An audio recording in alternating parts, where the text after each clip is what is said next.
I hope that the sharing of my story gives other people the courage to see the beauty in their own stories so that they can have that voice in the world. I am becoming stronger and more confident as a woman. I am becoming someone that I'm really proud of. I am becoming a teacher. I'm becoming a Lego expert. I am becoming another Michelle Obama, actually. I'm becoming me.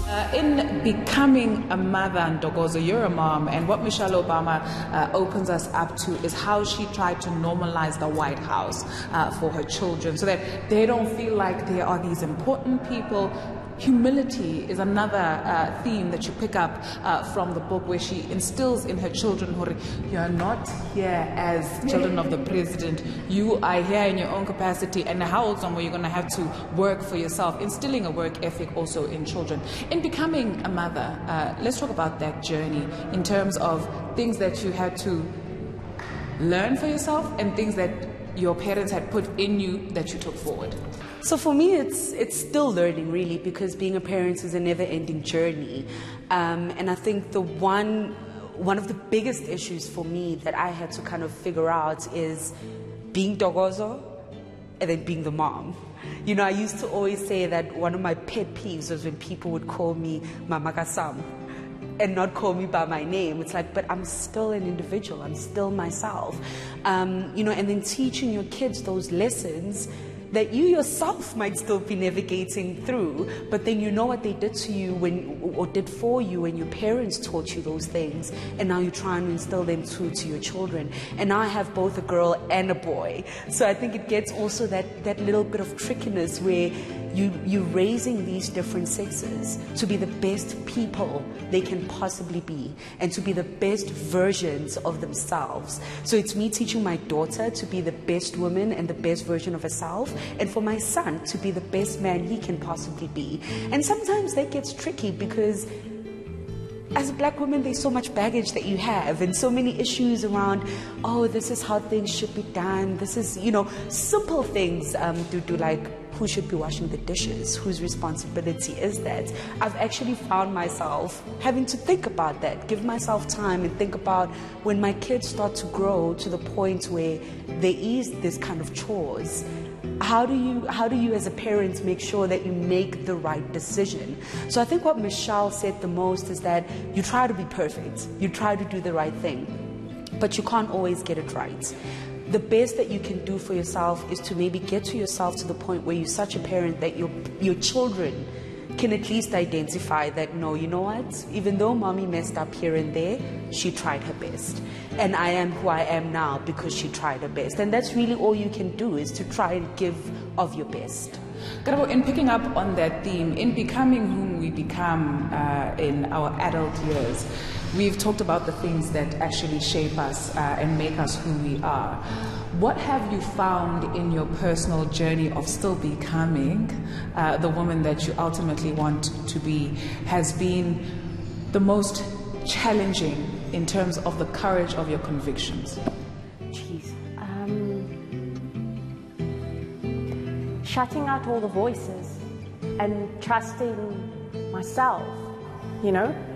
Getting to a point where you're like, okay, because I think for us as females, we feel it more because it's as if, you know, you grow up and you're taught, okay, this is how you're supposed to be in order for you to be the perfect wife, you know?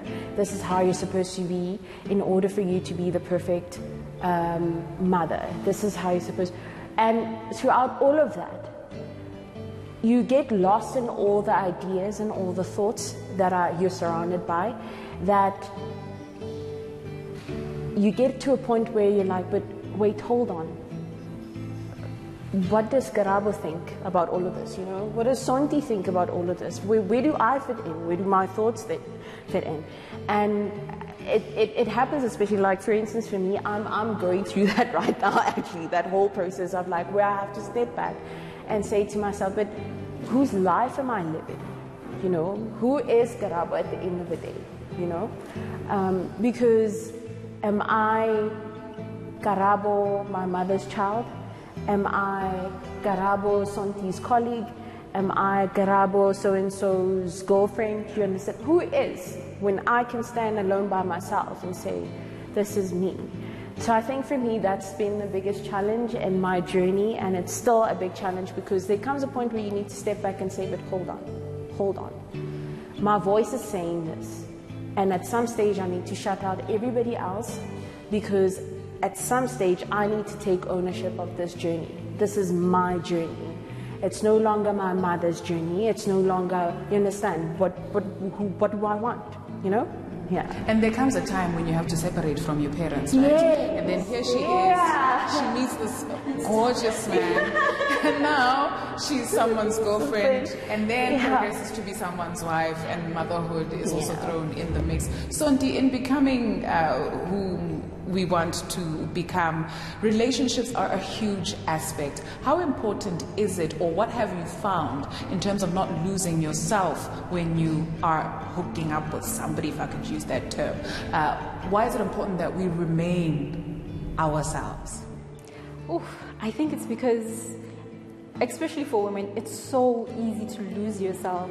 And it happens when you don't even think about it. Like, you'll just be thinking that, no, I'm just, Garaba, my friend, will understand that this week is boyfriend week. And then, next week it's still boyfriend week. And then before you know it, you haven't spent any time with your girlfriends. You haven't had any me-day time. You haven't had any time to do what you want because you're so busy trying to, to show somebody that, let's make this work. How are we going to make this work? I fit into your life. And, you can fit into my life. That, you kind of lose track of yourself. And I think that, especially when that happens, a lot of women, that's when you end up in relationships sometimes where you're like, I even forgot why I was in this relationship, because you've lost yourself along the way. And I think that especially in South Africa, you see a lot of that, and you see how dangerous that is to lose yourself. And I think that, especially in the day and age where we're living, we've got so many women who are showing you, you'll have Michelle Obama who's showing you that, it's easy. Because I think somewhere where she talks about that, I was a checklist type of person, this check. And then, especially when you achieve everything that you want to achieve, you'll get to a point where you're like, what's next? And then you'll meet someone, and then you'll be like, I guess this is next. This is the next thing to do. Let's do that. And then you need to find that, I'm content. I'm not happy. And I think that that's dangerous as well, where you're content. You're not happy because this is exactly the way things are supposed to be. He treats me well, so I have no reason to complain. But really, you're not being true to yourself. You're not living your best life if you're not completely happy. And I think that's just, for me, one of the things that you need to learn. You need to make sure that you make time for yourself. You need to make sure that, even if it's I really like walking, so let me just make sure that every 5 minutes I take a walk. Something small, I really like having a cup of coffee by myself just so that I can think and read a book. I think it's things like that. 100%. And here we see her also, there's images that she shares of herself when she was younger. Ntokozo, if you had a message to a younger you, what would you tell her? I would tell her so many things. I would tell her so many things. There's a lot, actually, that I would tell my younger self. For one, have fun and live in the moment and not stress so much. I tend to overthink things, and sometimes it ends up stopping me from doing something because I think all like that. 3 years ahead, and my mom used to tell me that I end up making the problem bigger than it actually is. So I think that would be the one first thing, to trust in myself, to actually trust when people give you feedback that, Dogozo, you're great in this, to believe it. And to take it and to run with it. To receive it. That's, that problem. And not to be like, make an excuse, or nyazama, those kind of things, which are usually the responses that are, you being a humble woman. So I think those are the things I would tell myself. To just believe in what my journey is meant to be here for, and to believe that I'm enough. And I think the one thing that I wish I could have changed back then, especially when it came to the thing of relationships, to not invest so much of myself in other people, but to invest a lot more in myself, which I think was one of the things that I pulled out when Michelle was talking about marriage, was don't lose yourself so much in your partner's journey, or lose yourself so much in what your family thinks of you, or what your friends think of you. What's important is you.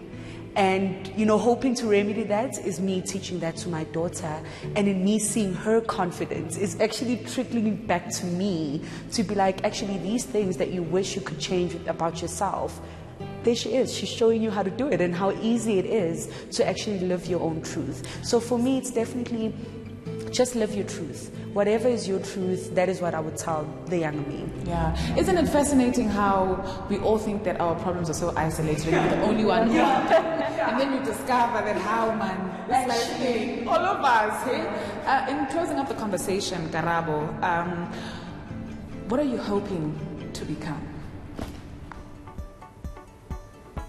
The best I can be, whatever that's supposed to mean.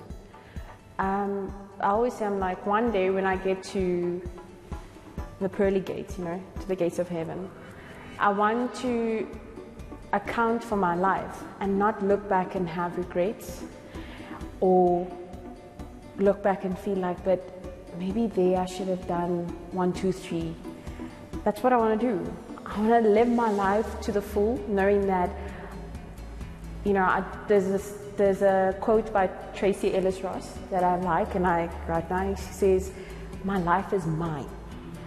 I want, when I get to heaven and they're asking me, and I need to account, it was my life, my mistakes, my rights, my wrongs, but it was my life, and I lived it. I can count for it, I lived it to the full, and I'm happy. I don't want to look back, I don't want.